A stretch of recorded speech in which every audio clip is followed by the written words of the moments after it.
CA કરતાં એસસીસીએ નું result 3 ગણું સારું આવે છે.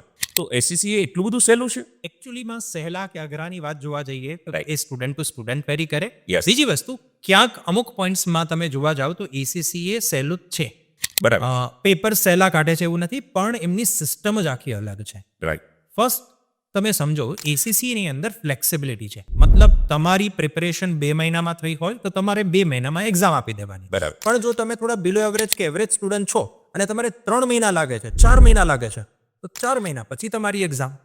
મતલબ સ્ટુડન્ટ ઉપર પ્રેશર નથી, એમની તૈયારી થાય ત્યારે એમને એક્ઝામ આપવાની. બરાબર. હવે આમાં વિચાર કરો, તમે પાસિંગ રેશિયો સારો આવે જ ને. બીજું રીઝન એ છે કે જેમ આપણે સ્કૂલ અથવા સીએ કોર્સની અંદર એક સાથે 5-5, 6-6 સબ્જેક્ટ ભણતા હોય, ત્યારે એસીસીએમાં એક સમયે એક જ સબ્જેક્ટ ભણવાનો છે. બરાબર. તો આજે હું તમને અકાઉન્ટ્સ ભણાવું છું તો દિવસ રાત તમારે ખાલી અકાઉન્ટ્સ જ ભણવાનો છે, તો પાસિંગ રેશિયો સારો આવે જ. તમને સબ્જેક્ટ્સ આવડી જ જાય, કેમ કે એક જ સબ્જેક્ટ પર ફોકસ છે. થર્ડ રીઝન એ છે કે એસીસીમાં ક્લાસીસનો ટાઈમ ઓછો હોય છે. ઓકે. આજે હું 3 થી 4 કલાક હું તમને ભણાવું, પછી તમારી પાસે આખો દિવસ પડ્યો છે પ્રેક્ટિસ કરવા માટે. રાઈટ. અને જેટલી વધારે તમે ઘરે પ્રેક્ટિસ કરશો, તમારા પાસ થવાના ચાન્સ આમ બી વધી જાય છે. બરાબર.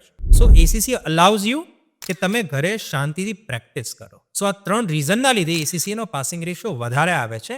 બાકી સહેલું છે એવું તો ના કહી શકીએ. એસીસીએની હજી ઘણી બધી આવી સિક્રેટ ઇન્સાઇટ્સ માટે તમે 1-on-1 કાઉન્સેલિંગ બુક કરો. યસ. અમદાવાદ, સુરત, રાજકોટ એન્ડ જામનગર. નીચે આપેલા નંબર પર તમે કાઉન્સેલિંગ સેશન બુક કરાવો.